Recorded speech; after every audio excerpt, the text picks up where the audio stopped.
Dr. Ahmed, welcome to Maskaxda and Healing. Maanta maxaan ka hadlaynaa OCD. You're going to start with the symptoms and explain more about that for us. aad baad umahadsan tahay nimco intaad igu soo casuuntay programkaaga waana program aad muhiim u ah oo loo baahan yahay marka aad baan kugu dhiirigelinayaa inaad programa noocan oo kale aad sii wadid insha allah mustaqbalka OCD-da haddii aan ka bilowno horta OCD-du maxay tahay OCD-da af soomaali ahaan waxaa lagu dhahaa soomaalidu badanaa waxay isticmaalaan kelmado sida waswaas oo kale ayaa la isticmaalaa dadka qaarna shaki qofkaas waa qof mushakiya bay yidhaaheen laakiin shakigu meelo badan buu gali karaa waswaaska ayaad moodaa in OCD-ga uu si fiican uu describe garaynaya ama u qeexayo marka haddii aan ka hadalo OCD-ga ama waswaaska xanuunka waswaaska la yidhaahdo horta waa laba qaybood labada qayboodna waxay ku kala duwan yihiin midi waa xanuun waa disorder marka waa xanuun laleeyahay waa wuxuu qofku qaadayo una baahan in laga daweeyo midina waa personality disorder marka personality disorder markaan leenahay iyadoo xanuun maaha laakiin waa dabeecad khaldan oo qofku develop garay marka dadku badanaa labadaa way isku laaqaan oo waxay u maleeyaan qofkii personality-ga qabay inuu OCD-di xanuunka ayaduu qabo ayay u maleeyaan because taaba inta badan dadku ay yaqaaniin laakiin personality-ga ma yaqaaniin marka su-aasha ku xigta taa marka waxay noqonaysaa maxay horta labada ku kala duwan yihiin sideena lagu garanayaa mugta marka waxay ku kala duwan yihiin personality-gu iyadu waa qofku dabeecad ah in wuxuu isku ekaado buu qofku jecel yahay inuu wuxuu nidaamsanaado buu jecel yahay markaan nidaam lena nidaamka caadiga maaha masalan iminka haddii dhar closet uu leeyahay oo kale wuxuu jecel yahay closetka inay kalar ahaan ay iskugu hagaajiyo qofku jecel yahay masalan kabaha darkaysaa dadka qaar kabaha masalan say u kala dheer yihiin ama kalar ama siyaabo kala duwan buu qofkii nidaamka iskugu hagaajinayaa weelasha kijadoo kale waa saas marka xafiiska qofka markaa tegtidoo kale waad yaabaysaa xafiiska waraaqadaha iyo qalimaanta iyo wixiisu iskugu hagaajisan yihiin marka qofkaasoo kale waa more personality waan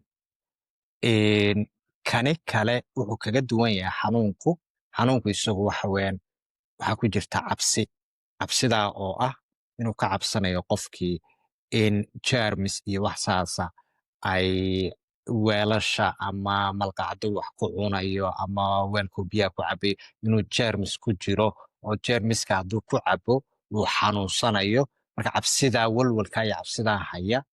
ayaa iyada loo odhan karaa waa xanuun xagga kani kale kabihiisu hadday isku hagaagsanaadaan iyo hadday isku hagaagsanaan weyn uuna ka cabsanaynin inay wax gaadhaan unan odhanayn kabahaygu hadday isku dhex khaldamaan xanuun baa igu dhacaya ama waan dhimanaya una odhanayn laakiin kani isagoo ka cabsanaya jarmiskii waxaa kaloo laga yaabaa inuu ka cabsanayo masalan ilbaabkoo kale qofku waxaa laga yaabaa inuu 10 goor xidho marka sababtuu 10 goor u xidhayo waxuu ka cabsanaya in loo soo galo oo la dilo marka isagoo taa iska ilaalinayo ilbaabkii ku noqnoqonaya qaarkood waxa weeyaan sexually unwanted thoughts fikrado khaldan oo sexual oo kale kusoo dhacaya marka kaasoo kale isagana wuxuu ka cabsanayaa in masalan isagii wax lagu sameeyo ama isagii uu wax ku sameeyo kale waxaan xasuustaa markaan iskuulka dhiganayay college-ka wiil baan isla dhiganayna oo jaamacadda marka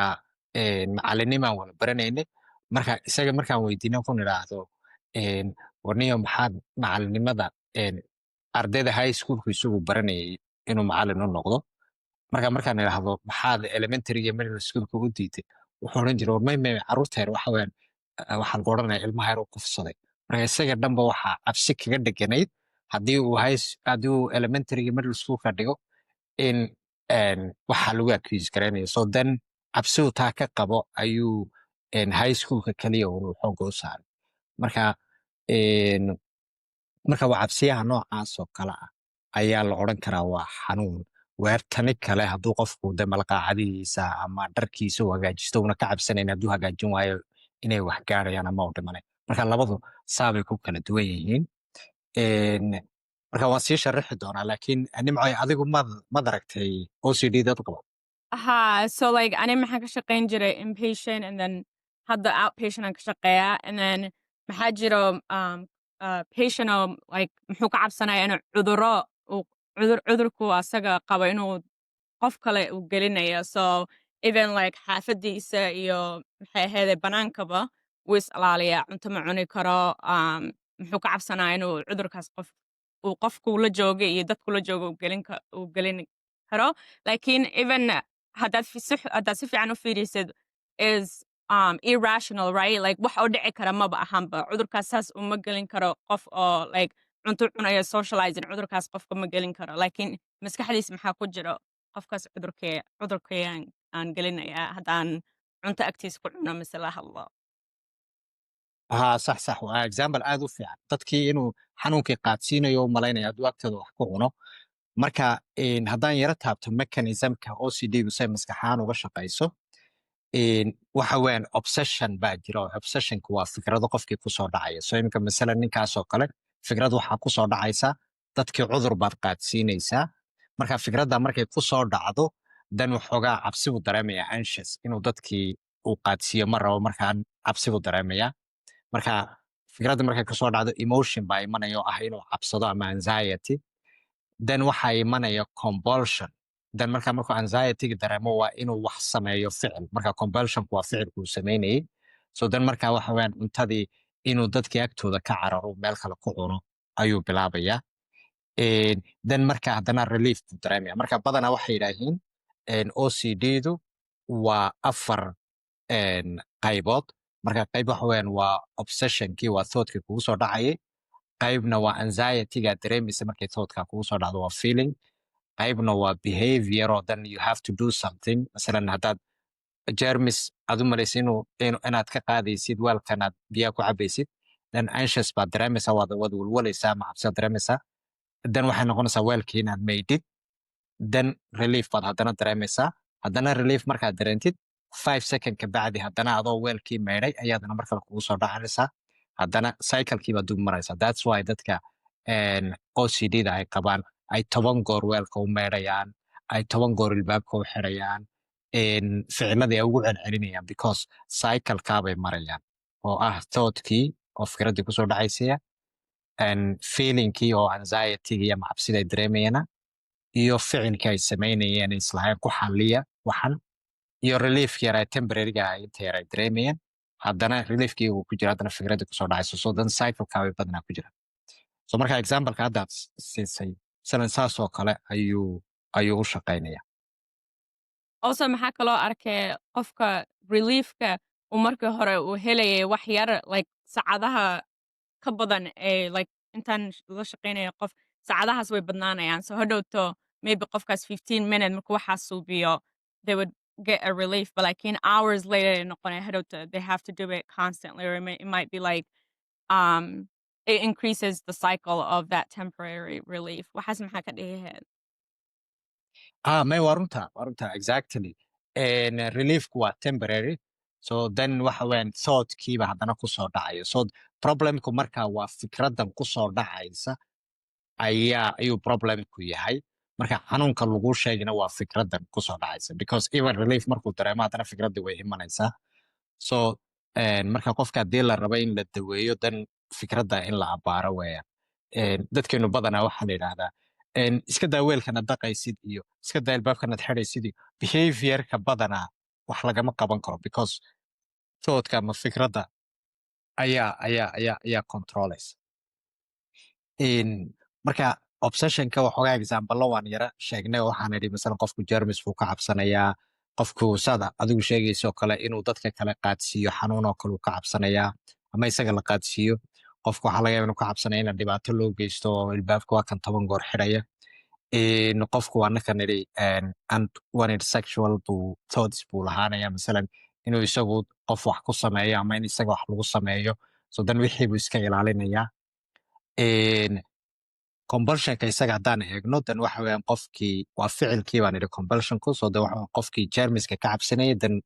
meedhitaan badan inuu weelashii dhaqo gacmihii dhaqo ayuu bilaabayaa marka waa ficilkaas baa compulsiona masalan ilbaabkii oo kale inuu maanta dhan jeegarayo maan xidhay oo kolba dib u xidho maxaa la idhahdaa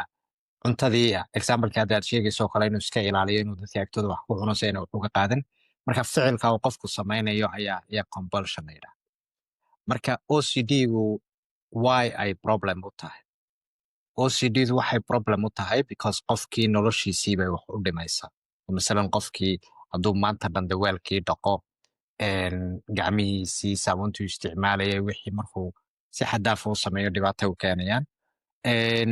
hadduu maanta 10 goor raba inuu albaabkii xidho kale iyadna dhibaatay keenaysaa oo dadkii de guriga la joogtay ama la jiifay way ka daalayaan mogta waxaan xasuustaa cases masalan qofka dadka la deganay ay marka dambe odhanaya war naga fadhiiso waxa weeye 10 goorba albaabka soo xidhe oo qofkii la qabsanayo so marka xidhiirkii dadkii ayay dhibaato u keenaysaa masalan qofkii waxaa laga yaabaa inuu dadkii kale yidhaahdo 10 goor dhaqa si fiican weelashiina umaadan dhaqin so imika relationship oo kale inuu dhibaato u keeno waxaa laga yaabaa gabadha hadday OCD tahay inay ninkeeda tiraahdo weelasha markuu dhaqo kale tiraa si fiican uma dhaqino haddana ay dib ugu celiso ninkuna uu xanaaqo yidhaahdo waad ugu celinaysaa weelasha waan dhaqaa ima aaminsanid miyaa uu yidhaahdo halkaa isagna personal u qaato so relationshipkana saabay dhibaato u keenaysaa qofkiina waxa weeye noloshii kuma raaxaysan karo de waxa weeye qofkii constantly saa hadda aad ka sheekaynaysay fikradahaasi maadaamay kusoo dhacayaan always stress buu dareemayaa oo wuxuu dareemayaa dadkii inayn dad wax nadiifiye ahayn dad inay yihiin wasakh badan infact waxaad arkaysaa dadka markay africa tegaan dadka OCD-da qabo kale waxay ku odhanayaan meesha waa meel xun waa meel wasakh badan dadku wax ma nadiifiyaan so you can tell inay stress badan ay ku hayso in dadka kale siday iyagu 10 goor wax ugu celcelinayaan ayna ugu celinaynin so waxaasoo dhiba ayay u keenaysaa adigu nimco maad aragtay dad la rafaadsan OCD-da haa intaan shaqaynayay dad badan waa arkay oo maxayada OCD dhibaato badan ay ku hayso and then especially dadka Soomaalida malab fahmayo maxayada waxaa la dhahaa oo qofkan uu shaki badan yahay waswas badan uu qabaa or paranoia uu qabaa maxayada inta badan ma fahano like sida oo like u dhahda behaviorkayna behaviorka is not something they can control or change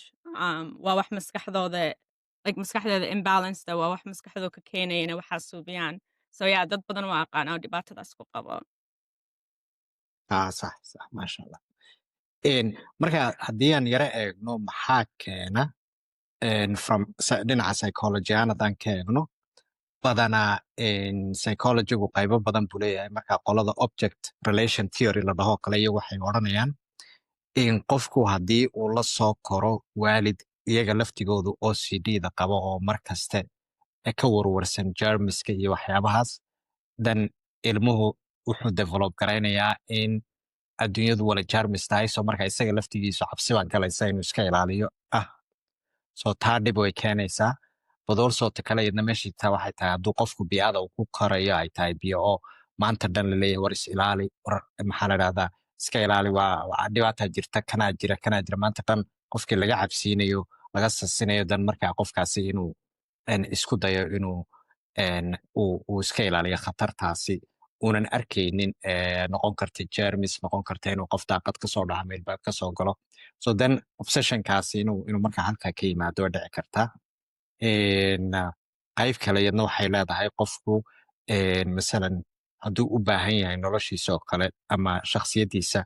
inuu kontrolo so dan controlkaaba markaa la galaya waxyaabihii isleeyahay dhibaatay ku keenayaan inuu kontrolo markaa dadka qaar baaba ka raadinayaba naxariis iyo daryeel naftooda haddii ay yahiin okay jermiska iska ilaalin ama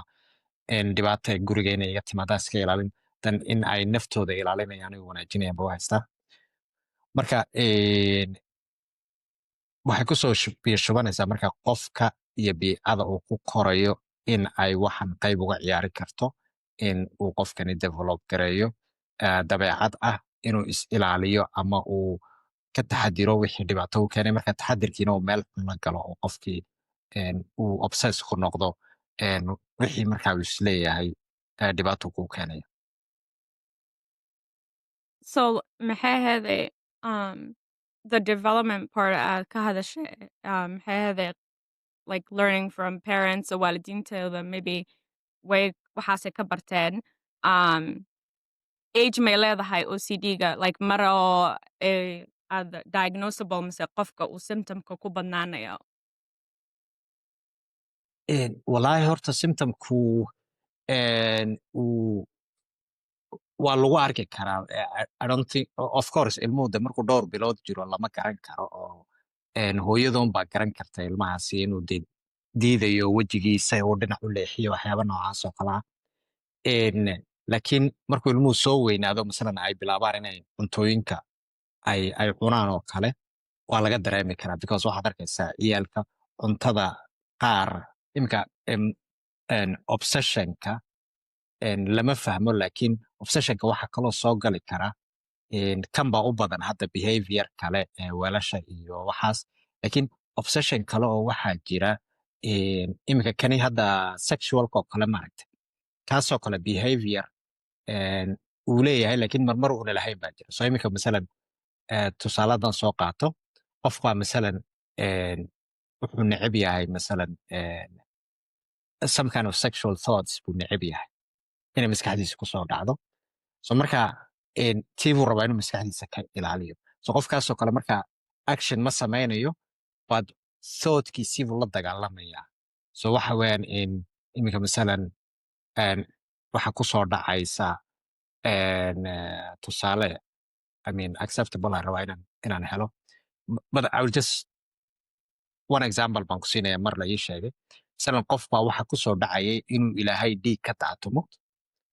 so marka qofkiina waxa weeyaan thougtka inuu ilaahay dhiig ka daato ayaa dhibaysay oo ma rabaan inay waxa ka fikiraan ama thougtka maskaxda kusoo dhacayn so then thoughtkiiba qofkii damcay inuu la dagaalamo kule maxay igu soo dhacaysaa waan iska ilaalinaya so then thoughtkii bay kusoo dhacaysaa then thought kale uu kula dagaalamayaa once in a while waad maqlaysaa isagoo kule acuudu billahi min shaytaan shaydaankiiba waxaan ii sheegaya le but laakiin all of that is in his head waxa weeyaan thoughtskuna maskaxdiisa kusoo dhacaysaa and then maskaxdiisiibu haddana la dagaalamaya thoughtkan uu ka daba keenaya uu leeyahay waa khalad iyo waxsaasmo so marka OCD noocaasaa jirta oo badana awalan aad loo fahmi jirin I think even in psychological term waxaa la dhahaa scrupulosity baa la dhahaa oo badana diinta ayaa la xidhiidhaa diinta waxaa kaloo yadna jiray oon arki jiraano markaan yaraa masalan dad kusoo dhacayso masalan suuraddii faatixadii maanan akhrin ama maanan dhamaynin so haddana qofkii ku celcelinayaa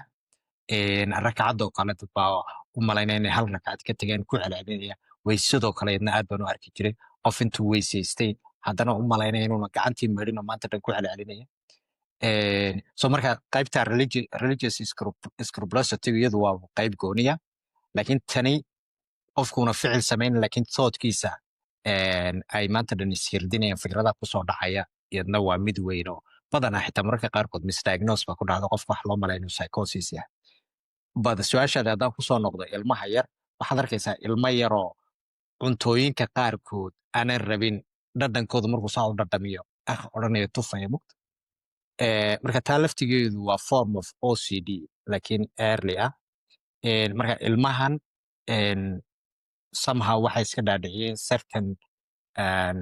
taste ama texture ama waxyaaba noocaas oo kale ah inay la associate gareeyaan waxyaabo kale and then it bothers them and they keep avoiding that so waxay ka odhanayaan markaad weydiisiday waxoogaa luqadda yara bartaan bay ka odhanaya waxaa wax xun wan in reality cuntadu aynan cunto xun ahayn cunto nadiifoo la kariyo hagaagsan ay tahay but still waxay soo galaysaa contaminationkii iyo germiskii soo galaysaa ilmahaani somehow wuxuu develop gareeyey in cuntadani ay halis ku tahay caafimaadkiisa so they are getting disgusted even though cuntadu ay nadiif tahay oo ay wanaagsan tahay so su-aashaada haddaan ka jawaabo even at that stage baad ku arkaysaa ilmuhu inuu OCD qabo but the way sida ay u manifest garanaysa ama u show garaynayo ayaa different oo ilmahaas waxa weyn dee buu leeyahay tufayaa, they are disgusted by it, but in reality cuntada waa cunto nadiifa mut. Mhm. And then with maxaan ku dhihi rabe fikirkaa sheegaysa oo OCD-ga ah maxay ahaydee dad like markaad dhehaysa dadka la dagaalayaan fikirkooda ma rabaan waxaas inay ka fikiraan maxay ahaydee just from working like inta badan markay la dagaalaan wuu kusii badnaanaa right so maxaad ku dhihi ahayd I think you're gonna go into more about the treatment for each type of OCD and I just wanted to ask that one specifically because I know people that say that the more they fight with the thoughts, if fikirka la dagaalaan, the more it's more present and ma ka escape garan karaan. Exactly. I think point aad u fiican, and because thoughts-ka ama fikradda mar alla markaad damacdo fikradda inaad iska ilaalisid, then waxa weeyaan fikraddaasi maskaxdaaday maanta ku jiraysaa. So badanaa then waxaa la sameeyaa qofkani masalan treatmentkoo kale haddaan hadda u gallo qofka marka laga daweynayo dhowr noocba oo lagu daweeyaa. Waa mida waxa weeyaan exposure. So exposureka waxa weeyaan waxaanu qofkani ka cabsanayo inuu qofkani waajaho. So marka iminka masalan qofkani jeermisku ka cabsadaa gacmihiisa 10 goor buu dhaqaa. So qofkaasi wuxuu aaminsan yahay oo ku hoos jirta cabsidaas in jeermiska uu ku dhimanayo muqt. That's waxaa dhan u kalifaya inuu jeermiska maskaxdiisa kusoo dhacdo kabacdina iska ilaaliyo gacmaha meedho all of that. So then jeermiska iyo isagu sidee bay u heshiinayaan. That's the goal. So then waxaa la sameynayaa qofka waad qaadi waxaad geeni meel uu isleeyahay jeermis iyo waxbaa ku jira then meeshiibuu qofkii confrontation ku sameyn. So waxaan xasuustaa training maraan qaatay certificate OCD treatmentka ayaa macalimaddu waxay noo sheegaysay horta adigu as a therapist waa inaad waxaanad clientiga samee ku leedahay aad adiguna samaynaysid. Dad adigu aadan samayn karaynin then clientiga ma odhan karaysid waxaan samee because it doesn't make sense inaad adigu ka cabsatid then kabacdi isagii aad tiraahdaa ka cabsanin muqt. Which was aad bay ayay arrintaasi iila yaab badnayd markii la ii sheegay laakiin markii dambe macnay samaynaysa muqt. So then waxay noo sheegayaan marka hore horta qofka waad u diyaarinaysaa. So qofka deep breathing baad baraysaa iyagoo sawirra aad tusaysaa. So qofkii markuu xogaa u diyaar garoobo deep breathingkiino aad bartid kabacdi masalan meel qashin badan baad tegaysin gacmahaad la gelaysid. And I know dadka OCD-da qaba waxay la noqonaysaa waxaasi extreme but iyagu waxay aaminsan yihiin the more qofku uu waajaho waxaan uu ka cabsanayo the more uu qofku desensitize noqdo u fududaato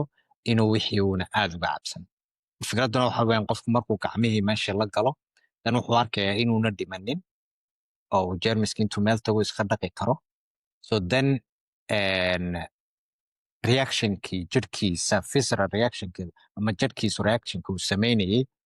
ayuu controli karaa marka uu exposurekaa sameeyo. Waa tababar oo kale adoo wixii baranaya oo kaleo marka dambe la qabsanaya. So imika maska oo kale dad baa jira hadda exposure loo sameeyo marka hore arkaan way ka cabsanayaan marka dambe waxoogaa way yaro taabanayaan marka dambe waa loo dhiibayaa then waxoogaa hayaa la leeyahay deep breathing sameeya. So then marka dambe waxaad arkaysaa qofkii isagoo maskii caadi u sida oo aanan aad u cabsanayn muqt. So marka exposurekaasi waa mid kani kale thoughtska saad sheegtay waxaa jirta iyadna cognitive behavioral therapyga waxaa ka mid ah mindfulness and acceptance mid la yidhaha baa jirta. So taasi waxay ku leedahay thoughtsku waa just thoughts. Haddii aadan acti garaynin then they will just remain thoughts and then they will evaporate. So basically fikradu way kugu soo dhacayaan in waa fikradoon haddaadan adigu aadan ficil samayn oodan fikradda aadan dhegaysan ood respond garayn ama aad u jawaabin then waxa weeyaan waa fikradun bay noqonaysaa and then hadhow way kaa bixi fikrad kalaa kugu soo dhacaysa muqt. So that's one of the things that dadka badanaa OCD-doodu ay more tahay fikrado badan oo iska hor imanaya ay tahay ama fikrado badan oo qofku rabo inuu iska ilaaliyo una ka fikirin ay tahay then inuu qofkii fikraddii yidhaahdo okay fikraddan way igu soo dhici laakiin anigu wax action ma samaynayo I will let it be and then few seconds later mid kale kusoo dhacaysa ama wax buu arkaya so they get distracted. I don't know if that answered su-aashii. Yeah, yep, it answer like the CBT um, techniques with mindfulness too, acceptance and commitment therapy part. So it's one that I utilize for my own, like try to be mindfulness with my anxiety. I like that part. Sax sax so marka I think marka dawa ahaan haddii la dhaho waxa weyan exposure therapyga ayaa most aad effective u ah oo qofka masalan within maybe 6 months qofka ama 4 months qofka lagu caawin karaa inuu OCD-diisa uu controli karo ma dadka qaarkood markay severe yihiin then daway u baahan yihiin so marka kuwaasoo kale waxa weyan dawooyinkan SSRI-ga iyo SNRI-ga ayaa la siiyaa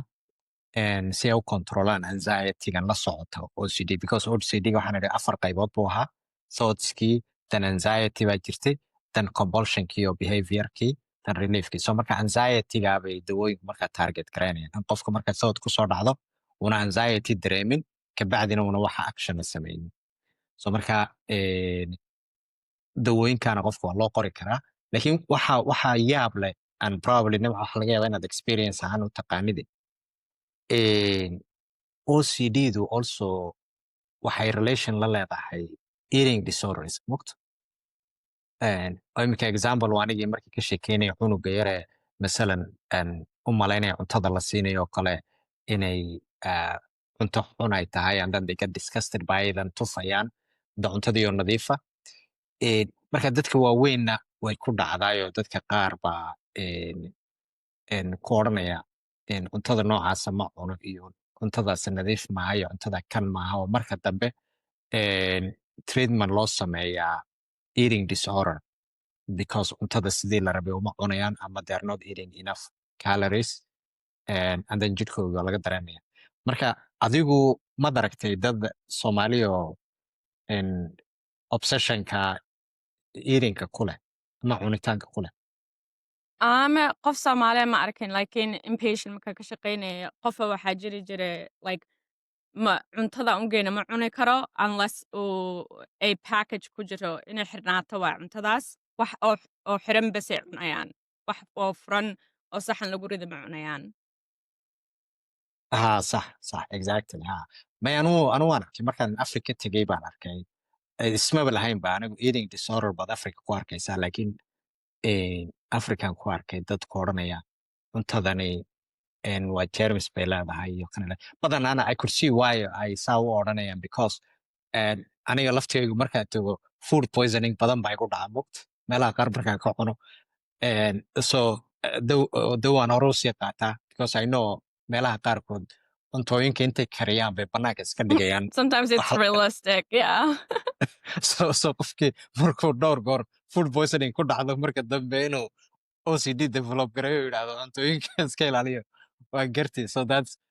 that's a normal environmental reaction laakiin hadduu the extreme sii noqdo cuntooyinkii ay arkayeen in lasoo kariyey hadda laga soo dhigay ay ka cabsadaan then that's a little bit more extreme mugt yeah but it kind of shows how environmentka laftigoodu can inay qofka ay u keeni karto inuu develop garayo OCD yeah definitely yeah even like qaxootiga ka imaana when I went back in 2016 you know that's realistic because it's like cuntada oo banaanka la dhigayo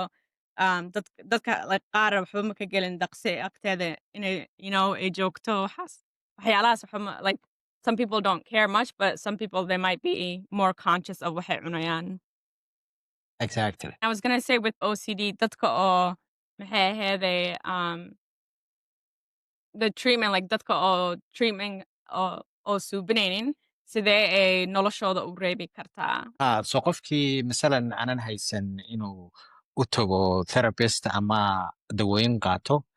I think waxa ugu dhow samayn karo waxa weyn horta fikradaha kusoo dhacay inuu ogaado sida fikradda germs waxaana germs buu leeyahay iyo waxaan haddaad mar labaad meydhi weydid germs baa kugu dhici fikradda horta inuu eego marka Soomaalidu waxay aad u isticmaalaan fikradaha badanaa waxay qaar badan u haystaan noocaas oo kale inuu shaydaan yahay because iminka qofka marka waswaaska oo kale marka diinta laga sheekeynayo waxaa la idhaha oo qofkan shaydaan baa ka waswaasinaya markaa shaydaanku maadaama ka waswaasinayo waa inuu ducaystaa ama ayad akhrista so marka qofku they can practice that waxay samayn karaan sawdka fikraddu markay kusoo dhacdo inayna fikradda hore u dhegaysan ay hadday rabaan shaydaanka iska naaraan hadday rabaan wax akhristaan laakiin wixii fikraddu ay lahayd inayna samaynin oo ay kontroli karaan fikradda kusoo dhacaysa inayna u dhaafin compulsionkii oo ah inay ficilkii sameeyaan so haddii ay taa ay awoodaan dan cyclekii bay breakgaraynayaan oo anxietygoodii bay controlayaan mugt so marka fikradaha kusoo dhacaya waa inay iska dhegaystaan accept gareeyaan and then let it be and then ay iska daayaan oo ay iska ilaaliyaan inaynan wax actiona qaadan so then haddii taa practice gareeyaan way caawinaysaa waxaa kaloo caawinaya qofku inuu masalan naftiisa u takergareeyo so inuu exercise sameeyo inuu maxaa la idhaahdaa cunto fiican uu cuno oo healthya in maxaa la idhaahdaa qofku uu masalan salaadoo kale uu si fiican si khushuuc loo tukado so mindfulnesskii bay taasi ka caawinaysaa inuu practice gareeyo oo uu marka wuxuu akhrinayo qur-aanka iyo rukuucda uu tukanayo waxaa dhan uu mindful ka ahaa u fiirsado so marka fikradaha kusoo dhacaya hadduu qofku controli karo masalan salaada iyo dikriga iyo uu ku controli karo markaas iyo markan kalena uu isku dayo in fikraddii kusoo dhacday uu idhahdo waxan waa fikrad laakiin qasab maaha inaan aan action la imaado oon fikraddii dhegaysto then qofkaasi markaa uu iska OCD-da markaa uu controli karaa ama uu manage garan karaa And then dado waxaa jira dhahaan, and I'm only asking this because qofa mar ka hadlayne fikirka maxaa jiro the technique oo like markay fikir kugu imaado aad necab tahay inaad ka dhigtid camala like waxyaalo oo you know how you said thoughtska wuu iska jiraa like ma ahan waxaad qofkaa tahay ma ahan and waxaa suubinaysid haddaada ku act garaynaynin is just a thought like waa fikir un aad maskaxdaada ku jiro so dada waxaa jira oo like the technique of like haddaa qosol ahaan ka dhigtid waxyaalo oo okay you know fikirkaas waa hadduu fikirkaasaan ka fikirayaa waa like qosol ahaan comedy camal haddaa ka dhigtid what do you think about that using that technique for people? Yeah, I think it's a good technique. It's a good technique. As long as maxaa la idhaahdaa thoughtska aadan serious u qaadanayn oodan actionkii samaynaynin then any way ood ku controli kartid ama comedy ka dhig ama iska accepti kare ama maxaa la idhaahdaa even think about why are you thinking this way and evidence xitaa inaad eegtid iminka CBT-ga marka la isticmaalayo kore then evidence baa la raadiyaa okay haddii la idhaahdo waxani waan dhaqay laakiin haddana jermis buu leeyahay well waad dhaqdaye sidee buu jermis u yeelanaya jermisku muna markii ugu horreysay kala la dhaqay so thoughtska laftigeeda you can argue back you can look waxaad u raadin kartaa evidence caddaymaad u raadin kartaa imka masala haddaad tiraahid oo jermis bay lahaanaysaa so dan waan dhimanaya dan waxa weyan de imise qof baa weel ay dhaqeen oo wax ku cabeen ku dhintay probably not many that we know of mugt intay weel dhaqeen wax ku cabo ku dhintay ma jiraan badana so wixii haddaad thoughtska laftigooda haddaad more scientific ka dhigtidood kuwarshangaraysidood evidence u raadisid taa laftigeedu way ku caawinaysaa so dan waxay noqonaysaa fikradii kugu soo dhacay inaadan hore ka qaadan laakiin inaad tiraahid is this true wax evidence ma jirtaa so imika masalan cuntadii lasoo kariyay oo kale haddaad tiraahid oo cuntadani sax maaha waxbaa ka siya kanka inaad tiraahid adoo arkaya cuntadii inaa hadda dabkii laga soo qaaday so then waxa weeyaan you can question cuntadan waa la kariyey markii la kariyey muna jermisku ka dhimanaynin and then that idea of looking for evidence ayaaba by the time ad discussionka thoughtskaaga la geshid then all of a sudden waxa weeyaan compulsionkii meeshii uu ka baxay So that taa laftigeeda CBT-ga, that's what we usually do. We usually look for evidence qofku inuu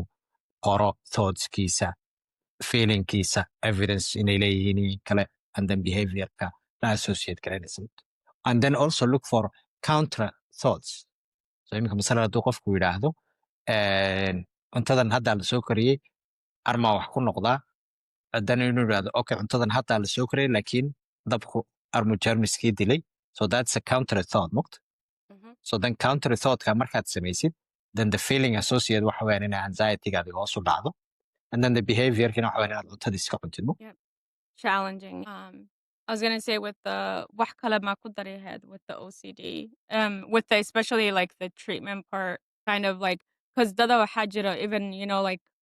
maskaxdeena camala bas ma impact garanayso physically. I think you talked about the eating disorder, and then physically also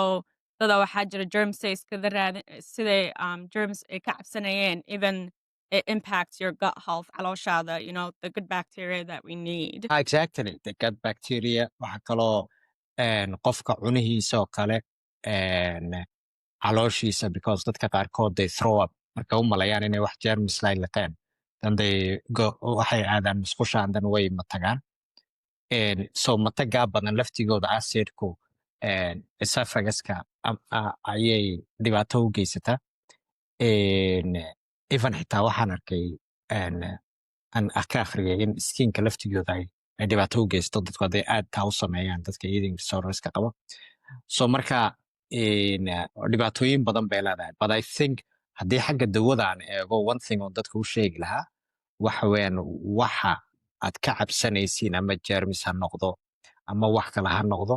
waa inaad waajahdeen, waa inaad confront garaysid, ha ka cararin, because haddaad ka carartid then cyclekiibaad ku sii jiraysaa. laakiin haddaad waajahdid then waad confront garaynaysaa wixii marka waxa laga yaabaa inuunan awooddii uu lahaa ama powerkii uu lahaa inuuna yeelan, ood markaa ka awood roonaatid. Dadkuna intooda badan avoidance baan badanaa leenaha, wixii we try to avoid muqt. Marka as long as wixii aad avoid garaynaysid then they will be powerful, powerkoodii way lahaanayaan. laakiin markaad confront garaysid powerkiisi uu yaraanaya. marka innaka dhaqan ahaan Soomaalina badanaa waxaa la odhan jiray qofkaas waa inuu calool adkeeyo, in caloosha adkayso. iminka hablahoo kale waagii baadiyaha la joogo waxaa la odhan jiray waa inaad dhexda xidhatid ood is calool adkaysid. So resilience-ka in uu qofku isagu exercise gareeyo gudihiisa ayaa loo baahan yahay muqt. And also like just to say, dadka maxay ahaydee qof oo resilient oo qof adag waa noqon kartaa and still caawis waa raadsan kartaa. So hopefully people know that it is okay. Because therapists masala even maxay ahaydee medication waa caawis aan maskaxdeena u caawinayno sida oo jirkeena also ay dadka u caawiyaan. Like jirkeena marka wax u baahan nahay mise medical condition leenahay caawiska waa aadna ma ahano. So just knowing that you don't have to do it alone. aad iyo aad mee qofka inuu caawimaad raadsado waa muhiim. Badanaa dadkeenuna aad bay u raadsadaan, oo ama culummaday u tagaan oo qur-aan baa qofka lagu akhriyaa ama dhakhaatiir bay tagaan. marka caawimaadaasoo dhan in la raadsado aad bay muhiim u tahay. marka I agree with you. Thank you for listening to the Obsessive Compulsive Disorder. I just wanted to let everyone know that rabtid of Somali or mental health education, Dr. Ahmed kuwa badan oo ku suubiya YouTube-kiisa. And if you put Somali Psychology on YouTube, that there's a lot of videos he already has. He covered trauma with me previously, and then now we're doing OCD. So if there's any specific topic that you want us to go deeper into what we already covered, you can leave the comments. Or if there's any other topics that you would like us to talk about next time. And thank you for listening. Bye.